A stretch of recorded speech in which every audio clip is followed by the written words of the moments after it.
video. So I seen something about this yesterday where Marvel Rivals released a content roadmap, and if I feel like his explanation doesn't do enough, which I've watched his videos before, he usually does more than enough explaining of the important parts, but if it doesn't do enough, I'll pull it up. But I saw this TikTok on my timeline and I was like, fuck it, I was gonna listen to something about this article anyway. I mean, about this topic anyway. Doom messed around and made 4 timelines, bro. That's the lore behind all these characters and skins interacting. There's 2099 Techno Dystopia, there's the present timeline called Evil Strikes, there's the Mosaic timeline, and the collapsing timeline where even the gods die. Season 0 was the preseason before the real stuff starts. Little pre-game season, you feel me? Launching with 27 characters, but Season 0 is bringing 6 more. By the end of Season 0, we'll have 33, bro. We're getting 8 maps for quick play and competitive modes, as well as a conquest map. Are they separate maps? That's what I'm wondering. Like, is it 8 separate maps for 2 different modes, meaning we're getting 16 in total? Or is it just 8 maps in general and they say, oh, we got more than 1 game mode you could play on this map? Because I'm not gonna lie, me as a person who understands like map design and as a person who's been playing games a lot, not a lot of maps are like well designed for having more than 1 game mode purpose on them. Like, some maps are better for certain game modes than others, and I like it when maps are locked to game modes, unless like you go into a private lobby or something like that. In terms of like online competitive, lock them, make them stages unique to the game modes and lock that shit, because otherwise it gets real unfun. There's a reason why in Overwatch all the mode, like all the stages that you push the payload in, there's a reason why that's the main mode, and that all those stages are designed around that mode. And when they do something different from that mode, they have to design a whole new area. Like, for example, when they did that Junkenstein or whatever it was, I gotta look up the name, but that Frankenstein Overwatch event,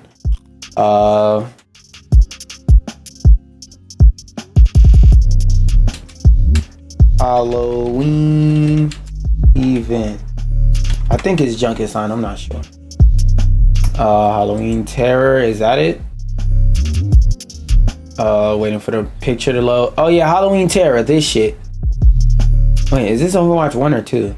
Halloween based seasonal event. Overwatch, this event includes yeah, Junkenstein. Okay, yeah, Junkenstein's Revenge and Junkenstein Endless. Yeah, that's what it was called. But that shit, why is this playing? Oh, whatever. Anyway, yeah. Not all maps work for all game modes. Please make this shit separate maps. In a practice range. Season 0 was about half the length of a normal season. Then we get Season 1 in early January. Every season lasts about 3 months, and each season is gonna launch with more content. This includes hero. This season is very short. And team abilities. Y'all already know this game is free to play, but they've confirmed there's no pay to win or pay for power. All microtransactions are only cosmetic. Strictly drip, no extra BS. And Wow. Oh, hey yo, Overwatch free to play update. Y'all heard that? Y'all heard that? Fucking bitch ass Blizzard. Every hero, even the new ones, are free to use and play. That's what I'm talking about. So you don't gotta drop a dime on this game if you don't want. But shit, me personally, not even gonna lie, I'm not. They revealed one of the unannounced heroes can team up with the Hulk. Let me know who y'all think that is, because I don't know. Lots of news though. Let me know what y'all think. Shit, I'm still trying to figure out why the announced hero named Spider-Man can't fucking do the fastball special with the Hulk. That's one thing that him and the Hulk, that's like him and the Hulk's thing. Let me see if there's anything else on the roadmap I want to talk about real quick. Marvel Rivals roadmap. Oh, I forgot my fucking history is linked between my phone. Vice, nigga? What the fuck? When did Vice? Does Vice have a gaming section now? What the fuck? I never knew Vice. Oh, they do. I might have to see if they have a unique Twitter for their gaming section. Might be reading some of his articles from now on. Oh, where's the content roadmap? Charles content roadmap. Picture. Is there like an image of it? Or is it like, no, that says Val Starlight. I don't think that motherfucker works for that. So yeah, it's just a but. Can you please unstep on my foot? Thank you, sir. Yeah. So I guess I'm gonna just take his word for it and just go off of that's what's good to go off of. And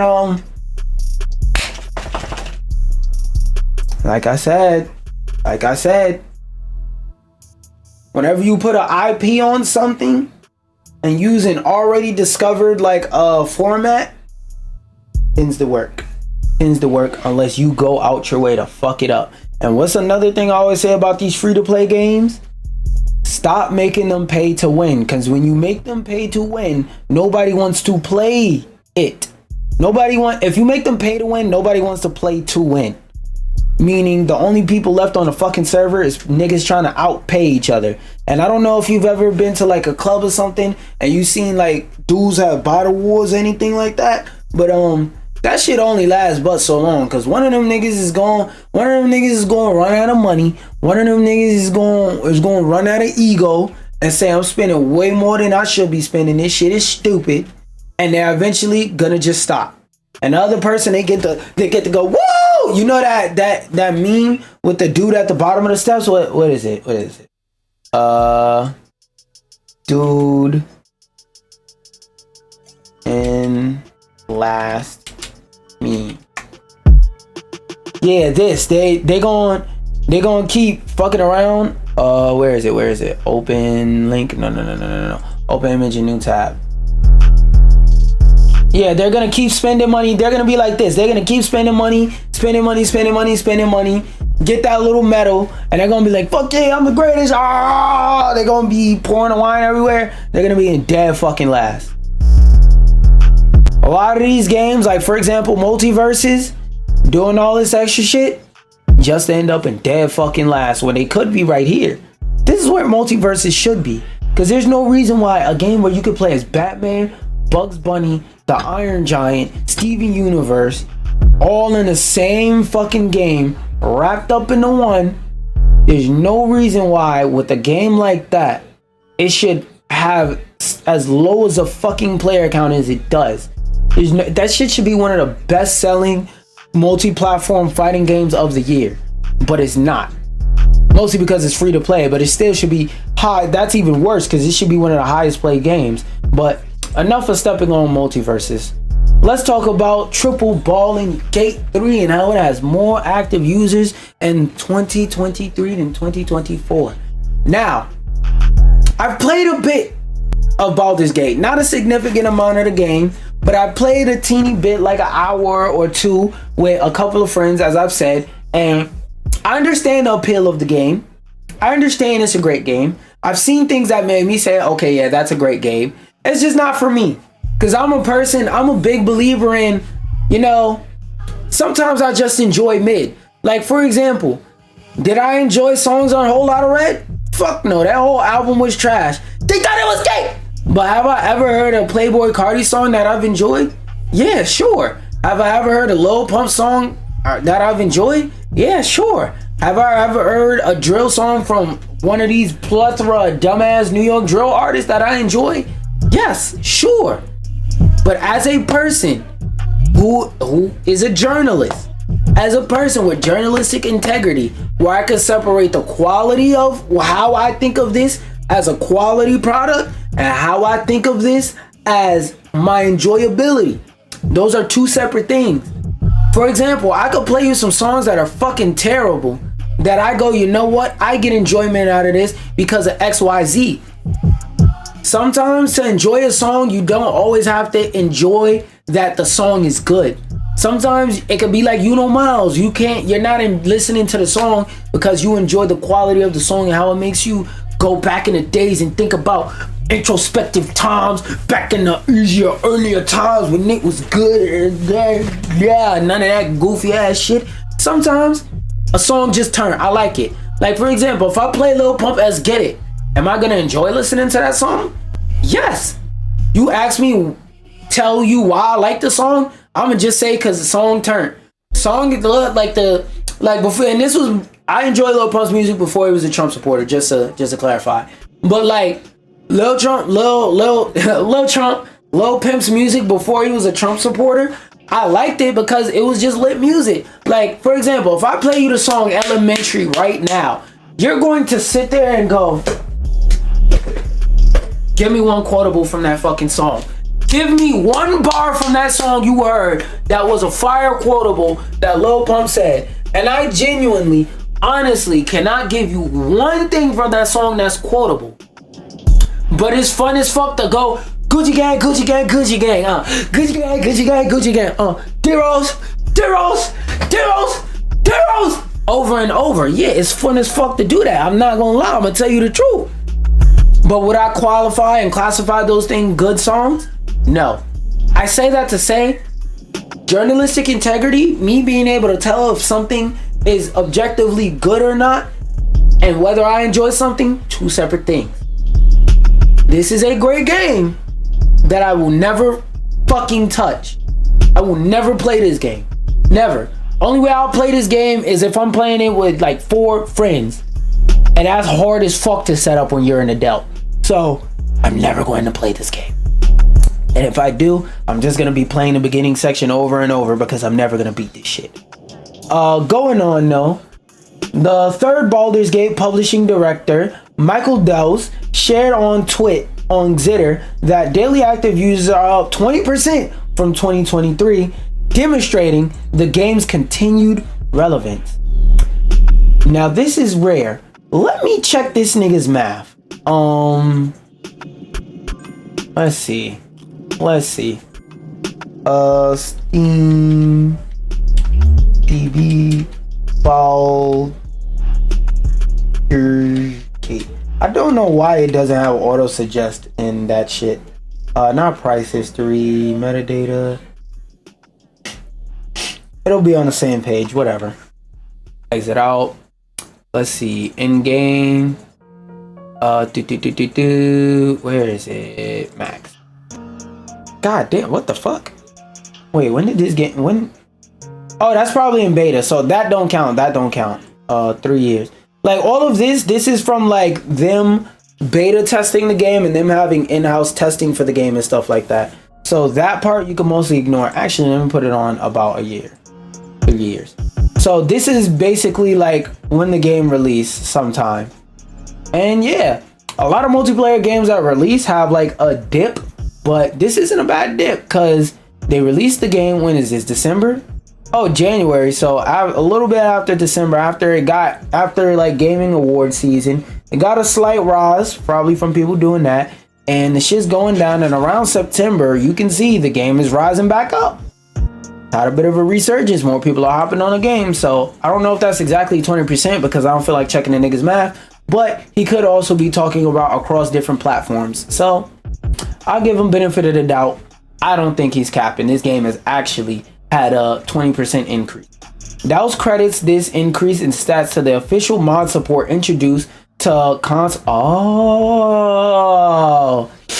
So for those of y'all who don't understand, the reason why something like this is important is because it always helps the longevity of a game for you to add mod support. Look at games like Skyrim. Look at games like Fallout 3, New Vegas, and 5, where you could buy those games on console right now and install, use, and play mods on those games. Because for those of y'all who aren't familiar with installing mods, it's not that hard to install a mod on PC. You just drag and drop. But on console, it's the same thing, but those files that you would be able to drag and drop, because consoles assume like consoles are like iPhones, they assume that their user is a fucking idiot, so they don't let you access any of that for fear you might actually do some dumb shit like delete the exe or whatever the PlayStation Microsoft equivalent of an exe is and make the game unrunnable. For fear that you'll do something like that, they cut off access to those settings. All mod support does is download the zip file and does the drag and drop for you. Putting features like this on console make your game last way longer, because it makes it so that when people spend time playing this game, they could download a mod that changes something significantly, that gives them a new feel to the gameplay. It also eases up pressure on the developers, because the developers don't have to feel pressured to add DLC, to add updates, more character dialogue, to do a whole bunch of shit and add a whole bunch of shit to this game, because there's a community of people already doing that for them. Why don't you let the people who want to do it for you? And while people are enjoying those mods and enjoying the mod support, enjoying the way the game plays and the way that they could change up the game and mix up the game, while they're enjoying that, you just have a couple people on your team, a few people, moderate those mods and whatnot that get put into the console store place, and work on the next game, work on your next project, while you could basically let this project essentially run itself in the background. And as long as you not let niggas download viruses, you're good pretty much.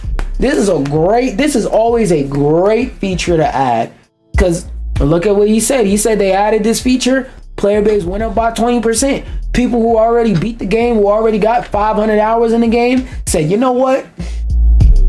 Let me make it 600, and they hop back on the game. That's always a good thing. More studios need to be like Linktr Studios. I may not like their fucking game, but I can't call it ass. Duce also shared that another copy of Baldur's Gate 3 was sold at the Vatican, bringing the total to 3 copies sold there so far. Why is that so significant? I really need context. Why is that so significant? But yeah, let's skip through and see if I could get a little bit more detail. Okay, some fun data facts I've dug up just now. Our average daily peak concurrents are up 3% this year over last. Mods are good. Our average daily active users are up 20% last year. Mods are very good. Average daily Steam Deck users are up 61% over last year. And he's very happy to announce that they have achieved one more sale in the Holy See, the Vatican itself. Yeah, the Pope is playing Baldur's Gate. Yo, wait. Question. If it's anybody out there that's like a cardinal watching my content, and it's funny I'm about to say what I'm about to say because of the name of the instrumental that just popped up, but like, yo, if you're the Pope and you're playing Baldur's Gate and like you end up in a gay romance in the game, is it a sin because like being gay is supposed to be a sin and shit like that? Or is it like, does it not count because it's a video game and didn't happen in real life? Like your character put the dick in the mouth, you didn't. Like I'm just curious. Like, is it still a sin if it's in the game? That was attributed some of this success to official modding support.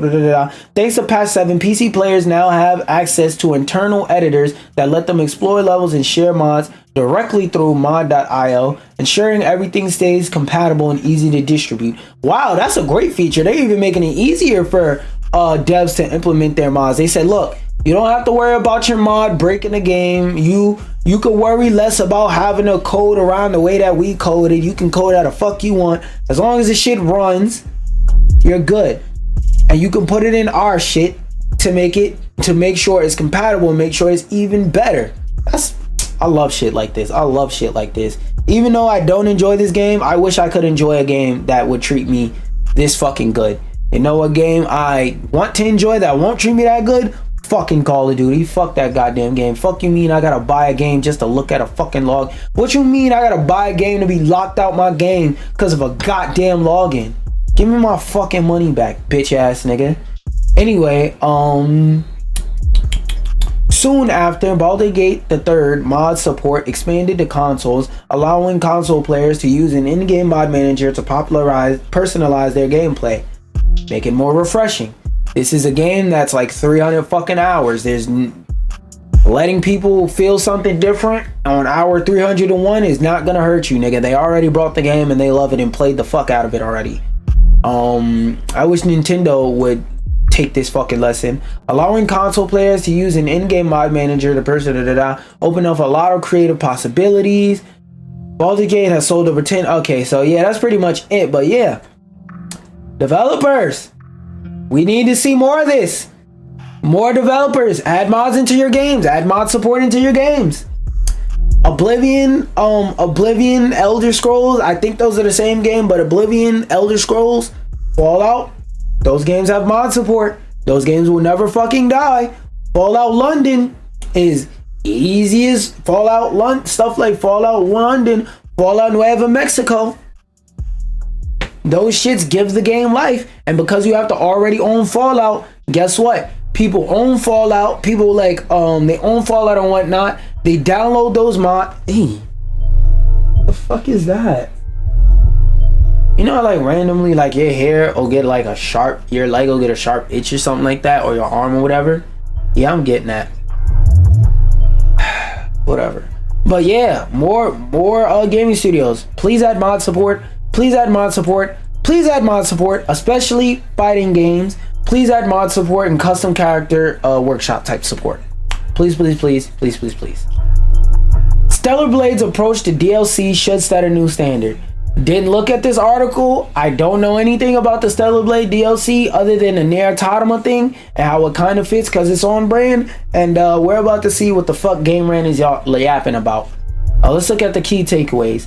Stellar Blade surprises fans by releasing Nier Automata DLC early, following a free DLC approach. That's another thing that's good about this DLC. They're making it free. You don't have to pay additional monies. We need to see more games do free DLC, free updates. Stellar Blade's free DLC updates have benefited the game's reputation and ongoing success. You see?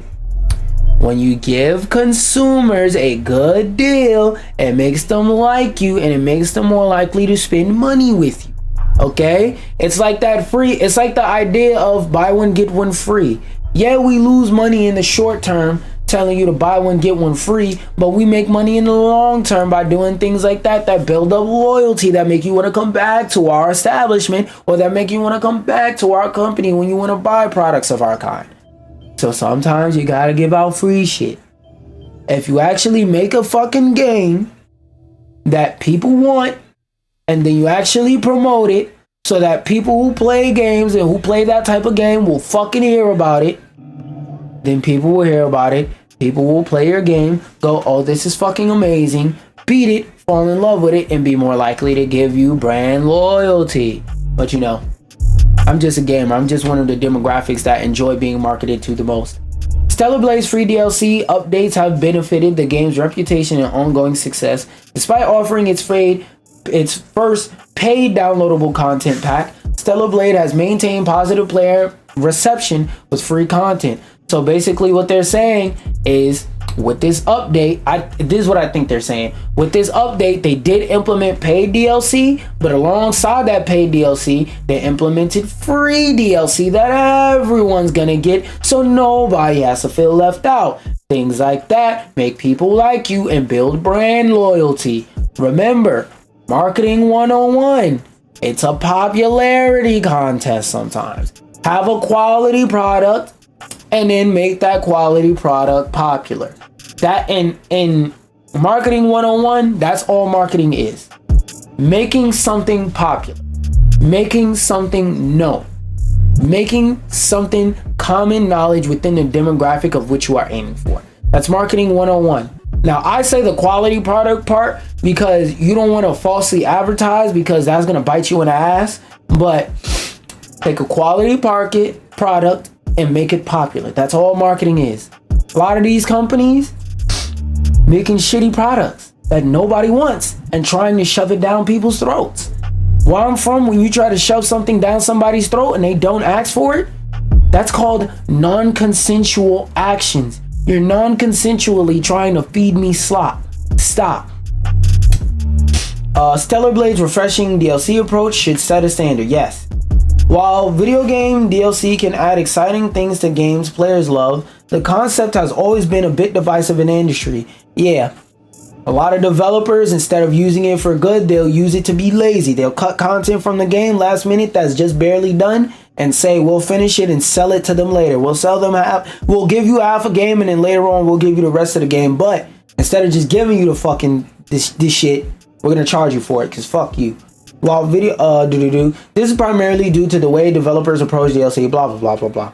Almost all of Stellar Blade's DLC has been free. Stellar Blade has been a bit of a different story though, and a rare one at that, sadly. Whereas many modern games attach a price tag to their DLC, Stellar Blade has managed to avoid the practice altogether, releasing free and regular updates since its release in 2024 of April. I mean, what?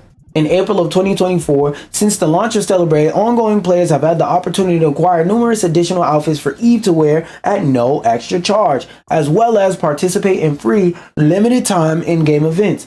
This has likely not only resulted in players returning to Stellar Blade periodically, but it has also earned the game a positive reputation in the single-player gaming community. Like I said, I'm not gonna play Stellar Blade because I don't like the combat system, but it is a good game with great developers, and it's why I'm low-key mad that I genuinely don't like this game, because I don't be joking when I say I really wish that a game I like could be a fucking popular game, or a game made by a studio with developers that treat you right like this.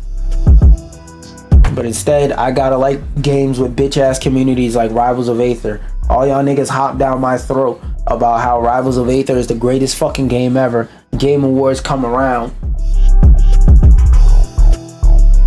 nowhere to be found, and every fucking fight FGC post I see is people complaining, why isn't Rivals 2 there? Why isn't Rivals 2 there? How you put Sparking Zero but not Rivals 2? Because Rivals 2 ain't fucking finished. They released an unfinished game. That's why that shit is not there. That shit is Melee. That shit is Melee with Arcane. The fuck out of here. Perhaps there is some lenience towards DLC and microtransactions in a multiplayer game. Free multiplayer game, where players can show off their recently purchased cosmetic to others. However, in single player games like Stellar Blade, the only person that will ever see those purchases is the player and anyone else gathered around the gaming screen. In light of that, it doesn't necessarily make sense to purchase cosmetics in a single player game, as it ultimately feels like a waste of fucking time and money. True, this is ultimately a large portion of what contribute to their ongoing success, and it allowed for it to move forward with its first paid DLC, which is, for the first time since its launch, Stellar Blade has paid DLC in the form of its crossover with Square Enix's Nier Automata. While the idea of paying for Stellar Blade DLC might leave a bad taste in the mouths of some, I don't know who, what makes Stellar Blade so unique here is that the launch of the DLC still includes a free photo mode and 4 new outfits for Eve, regardless of whether players purchase the DLC. Even so, the DLC includes 11 special collaboration items via Emil's new in-game shop, so some might find that more than worth it. Hopefully, the future of single-player games will take Stellar Blade's approach to DLC, as it certainly hasn't failed the game in the long run, even if paid DLC eventually happens, as it has with Stellar Blade. It's important that single-player games establish a positive reputation. Fuck that single-player part. It's important that these fucking studios establish a positive reputation with their fan base ahead of such releases. Ultimately, this makes investing financially into them more palatable. A lot more of these companies need to take up the business practices in terms of making great games and then not trying to nickel and dime you for those fucking games like Nintendo does. Why? Because would you rather have people like one game that you make? So you're over here like Ubisoft slapping the name of that one game on every... The fuck? So you're over here like Ubisoft slapping that one name of a game on everything, even if it's not the same fucking game, making it to where you get to the point to where you lose the identity of that game and that gaming franchise and what it was and what it means to have that name of that game slapped on? Or do you want it to be where anything with your label, with your seal of approval slapped on it, niggas know it's going to be fire? For example, you see, if Nintendo says we are announcing a new Nintendo fighting game that's not Smash Bros., niggas is gonna be like, hey, fuck it, if it's trash, I'ma still play it. They got Mario and Luigi in it. Oh, Nintendo, we're coming out with a completely new fight platformer IP. Oh yeah, let's play it. Fuck it, we out. That's just how much people trust Nintendo and Nintendo's reputation.